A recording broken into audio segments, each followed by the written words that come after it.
영상 하단 더보기란 클릭하시면 간편하게 참여하실 수 있는 링크도 남겨놓을 거니까 이 링크 클릭하셔서 무료 정보방 입장하시기 바라겠습니다. 네, 안녕하세요. 주도현입니다. 오늘 11월 12일 금요일이고요. 오늘도 리플 같이 한번 살펴보도록 하겠습니다. 자, 어제 또 코인 시장에 긍정적인 뉴스가 하나 나왔습니다. 바로 이 이더리움에 관련된 소식이었는데요. 자, 블랙록이라는 미국 월가의 자산 운용사죠.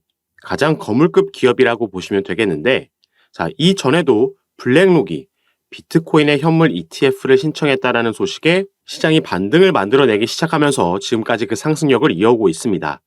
그래서 어제 비트코인이 장중에는 5천만 원도 찍고 내려오면서 지금 4,900만 원을 돌파한 모습을 확인할 수가 있는데, 자, 이 블랙록에서 이제 이더리움의 현물 ETF도 신청하려는 움직임이 나오면서 이더리움이 어제 이 이슈로 13% 폭등을 했습니다. 그래서 전체적으로 시장이 긍정적인 방향으로 전부 다 상승하면서 나아가고 있었는데, 자, 리플만 어제 한때는 860원까지 급락하면서 지금 4일 연속 하락하고 있는 모습을 확인할 수가 있죠. 그래서 이건 시장이 이렇게 좋은 흐름을 보여줬는데도 리플이 하락했다는 건 당연히 리플의 개별적인 이슈로 하락했다라고 볼 수 있겠고요. 그래서 오늘 영상에서는 이 부분 같이 한번 설명해 드리면서 알아보도록 하겠습니다. 자, 여러분들은 오늘 영상 본격적으로 시청하시기 전에 밑에 있는 구독과 좋아요 버튼 한 번씩만 눌러주시면요. 제가 이렇게 영상 제작하는데 큰 힘이 된다라는 점 말씀드리고, 또 추가로 영상 밑에 더보기란 보시면 간편하게 참여하실 수 있는 카톡방 링크도 제가 남겨놨으니까 이 부분 통해서도 들어오셔서 코인 시장에 영향을 주는 이슈와 정보들 가장 빠르게 받아보시고, 또 여러분들 현재 상황에 맞게 개별적으로 전략 같아점도 받아보시면서 투자 판단에 참고하시면 좋을 것 같습니다. 자, 그럼 바로 어제 이렇게 큰 폭으로 하락을 기록했던 이유 같이 한번 살펴보겠습니다. 자, 이 부분이 어제 리플 하락에 가장 크게 영향을 줬다라고 볼 수 있는 부분인데요. 자, 리플은 11월 8일과 9일 양일 동안 두바이에서 리플 스웰을 개최했습니다. 그리고 리플 스웰이 개최되기 전부터 IPO에 대한 계획을 발표할 수도 있다라는 루머가 돌았다고 말씀드렸죠. 이 IPO라는 건 기업 공개를 하는 거고, 기업 공개를 하게 되면 나스닥 상장 절차를 밟게 되는 거였습니다. 여기에 투자자들이 관심을 가지고 또 기대감을 가지고 있었던 이유는 이 IPO를 함에 따라서 여기에 들어오는 대규모 기업들의 투자 자금으로 인해서 XRP가 가장 크게 긍정적으로 영향을 받을 수 있는 요소였기 때문에 이런 기대감이 생성됐었던 거죠. 하지만 리플 스웰에서 브래드 갈링하우스 CEO의 클로징 멘트가 있을 때까지 IPO에 대한 언급은 나오지가 않았습니다. 그렇기 때문에 여기에 대한 실망 매물이 쏟아졌다라고 볼 수 있겠는데요. 자, 이전에는 리플의 연례 행사인 이 스웰에서 굵직굵직한 호재 소식들을 발표해 주면서 꽤 높은 확률로 리플 스웰 때는 XRP 가격이 상승하는 모습을 보여줬었습니다. 하지만 이번 스웰에서는 여기에 대한 기대감이 너무 컸기 때문에 다른 사업 분야에서의 계획이나 발표에 리플 XRP가 상방으로는 반응하지 않은 걸 우리가 확인할 수 있었습니다. 일단 이번 스웰에서는 리플렛이 리플 페이먼트로 업그레이드 됐다라는 발표가 있었고요. 두 번째로는 아프리카 지역의 파트너십 발표, 그래서 사업 용역 확장에 대한 발표가 있었습니다. 그리고 제가 이번 리플 스웰에서 IPO 관련 얘기는 나오기 힘들 거다라고 여러 번 최근 영상에서 반복적으로 말씀을 드렸습니다. 이 IPO를 리플이 준비하고 있지 않다라는 게 아니라 현실적으로 물리적인 시간이 부족하기 때문에 이번 스웰에서는 발표할 수 없을 거라고 말씀을 드렸었죠. 자, 리플이 IPO를 공식적으로 발표하기 위해서는 이 소송 리스크에서 먼저 자유로워져야 된다라고 말씀을 드리겠습니다. 물론 비공식적으로는 이미 IPO, 나스닥 상장을 준비하고 있죠. 올해 4월에 뉴욕에서 비공개 로드쇼를 개최했고, 당시에 대규모 투자 기업들이 전부 참석했다라고 전달해 드렸습니다. 그리고 최근 공식 홈페이지를 통해서 이 주주 커뮤니케이션 매니저를 채용한다라는 공고를 올리면서 확실히 여기에 대한 준비는 하고 있다라고 말씀을 드렸지만, 일단 이 소송 자체가 마무리되는 게 선결 과제라고 말씀을 드렸고, 이 소송이 현재 상황으로는 약시 재판이 끝났고 SEC에서 중간 항소 요청을 했지만 이게 기각을 당했죠. 그렇기 때문에 정식 재판으로 내년 4월로 지금 예정이 되어 있습니다. 자, 그런데도 이번 스웰에서 IPO 발표가 있을 거라는 그 기대감이 생겨난 이유는 이 소송이 빠르게 종료될 수도 있다라는, 그리고 그 방법은 바로 합의로 인해서 마무리될 수 있다라는 그 증거와 정황이 포착됐기 때문이죠. 자, 그렇기 때문에 우리가 이 부분을 조금 더 살펴봐야 되는 건데, 본격적으로 이 합의 내용 같이 살펴보기에 앞서서, 그리고 이 부분 어제 날짜로 또 새롭게 업데이트된 부분 말씀드리기 전에, 여러분들 영상 밑에 더보기란 보시면요, 제가 간편하게 참여하실 수 있는 카톡방 링크를 남겨놨습니다. 링크 통해 들어오시면 리플뿐만 아니라 코인 시장에 영향을 줄 수 있을 만한 뉴스와 정보들 가장 빠르게 제가 카톡방에서 공유해드리고 있고요. 또 여러분들께서 보유하고 계신 코인들의 평균 단가, 그리고 비중은 어떻게 나눠서 투자하고 계신지 이 포트폴리오 구성을 보고 현재 여러분들 상황에 맞게 개별적으로 전략과 타점을 잡아드리고 있습니다. 그래서 이런 부분 받아보시면서 여러분들 투자 판단에 참고하시면서 함께 투자하실 수 있는 공간이니까요. 그리고 전부 무료로 운영하고 있는 카톡방이니까 여기에도 한 번씩 관심 가져주시고 확인해 주시면 감사하겠습니다. 자, 그럼 이 합의 관련된 소식 이어서 설명해 드릴 건데요. 제가 최근에 이런 소식을 전달해 드렸습니다. SEC가 항복했다. 바로 이 부분이 현재 리플이 소송을 벌이고 있는 이 SEC, 미국의 증권거래위원회에서 리플사뿐만 아니라 리플의 경영진과도 개별적으로 소송을 진행하고 있었는데, 자, 이 경영진에 대한 소송을 취하하겠다라는 입장을 밝혔었죠. 그리고 여기에 대해서 이 소송을 관장하고 있는 토레스 판사가 자, 이와 같이 공식 문건을 통해서 granted, 승인을 했습니다.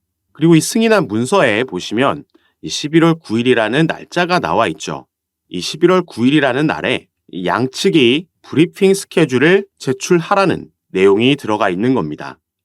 그리고 이 날짜는 토레스 판사가 임의로 지정한 날짜가 아니라 SEC에서 먼저 제안한 날짜입니다.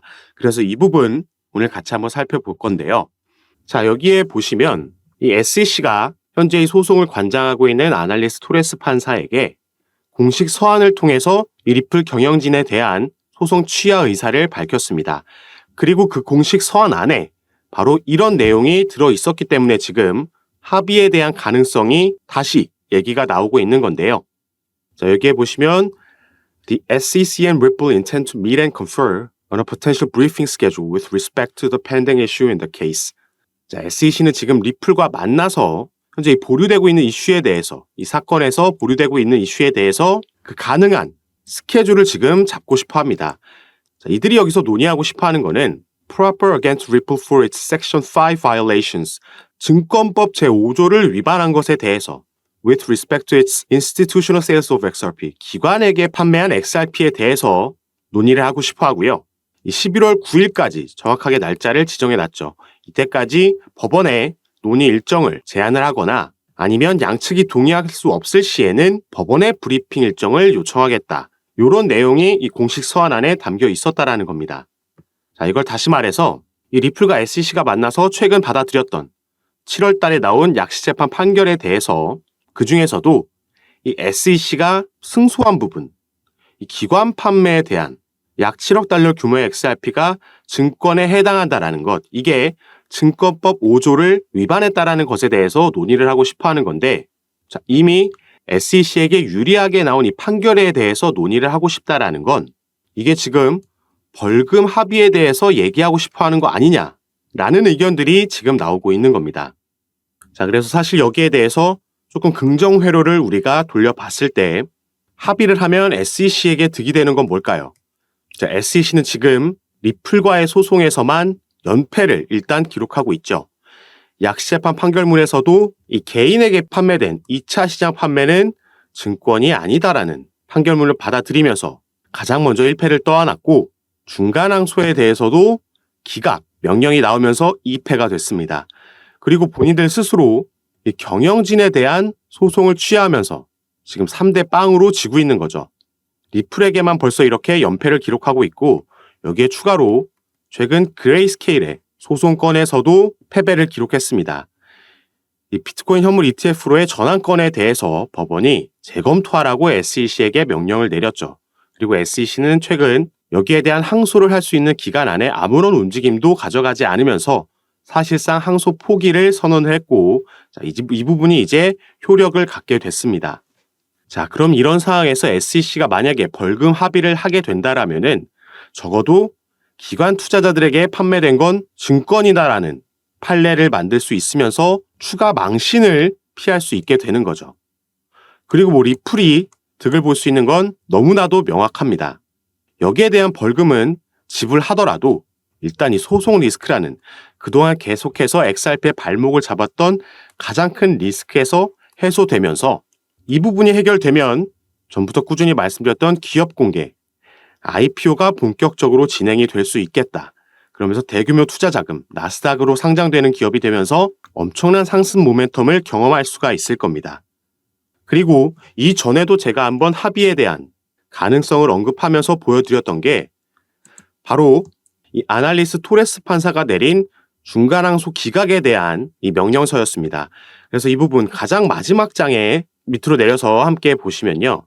자, 가장 마지막 장의 마지막 줄을 살펴보시면 shall meet in person for at least 1 hour to discuss settlement of this matter. 자, in person으로 만나라, 대면에서 만나라는 거고요. 논의하라는 거죠. 그리고 시간까지 구체적으로 적어도 최소한 1시간 이상 만나서 뭐에 대해서 얘기하냐? 합의에 대해서 얘기하라고 토레스 판사가 이 법원에서 직접 제안을 했다라고 말씀드렸습니다. 그리고 그 시기 같은 경우에는 prior to the final pre-trial conference, 이 마지막 컨퍼런스 전에, 이 마지막 컨퍼런스는 final pre-trial conference는 4월 16일 오후 2시라고 스케줄이 정해져 있죠. 그래서 이 전에 만나서 최소한 1시간 이상 만나서 합의에 대해서 얘기하라는 명령이 있었던 겁니다.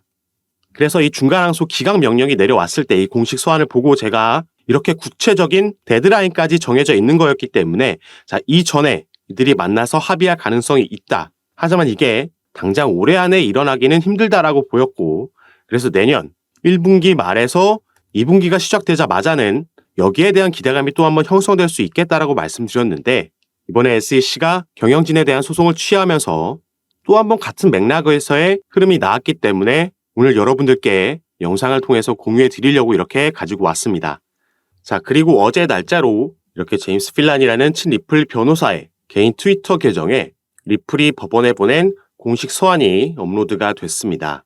자, 그래서 SEC가 제시했던 그 데드라인 기준에 맞춰서 딱 제출을 했는데 자, 여기서 언제 만나서 이 벌금에 대한 얘기를 할 거냐 구체적인 날짜가 정해지진 않았습니다. 이 내용을 보시면 리플은 SEC 측에 30일 내로 먼저 그 스케줄 구체적인 날짜를 제시하라고 얘기를 했고요.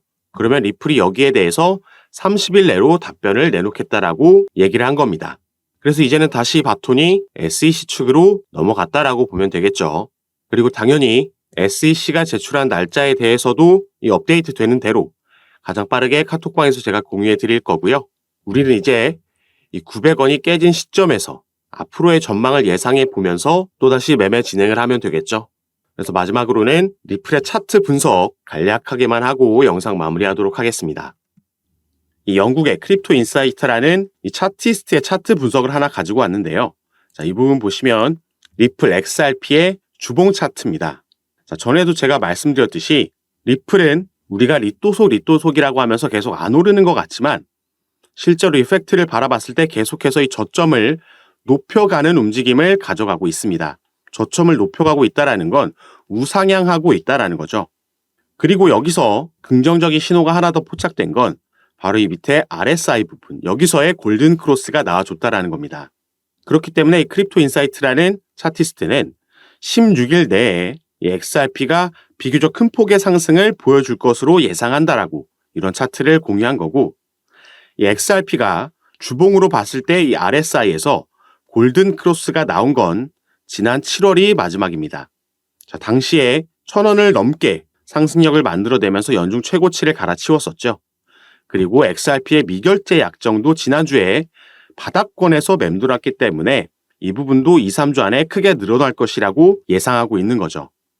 그래서 어차피 우리가 리플이라는 종목을 정말 단기로 가져갈 게 아니라면 이렇게 기술적인 분석들도 받아보시고 또 개별적으로 나오는 차트 외의 이슈들, 이 소송 관련해서, IPO 관련해서 그리고 이 사업 분야, CBDC 관련해서도 새롭게 나오는 소식들 가장 빠르게 받아보시면서 투자하시는 걸 추천드리겠고요. 이런 부분 제가 전부 카톡방에서 공유해드리고 있습니다. 그리고 당연히 이 카톡방은 무료로 운영하고 있는 거니까 이 부분 안심하시고 여러분들은 위에 보이시는 제 전화번호 010-6531-7908번 제 전화번호로 숫자 7이라고만 문자로 보내주시면요. 제가 이 문자를 확인하는 대로 순차적으로 연락드려서 카톡방 초대를 도와드릴 겁니다.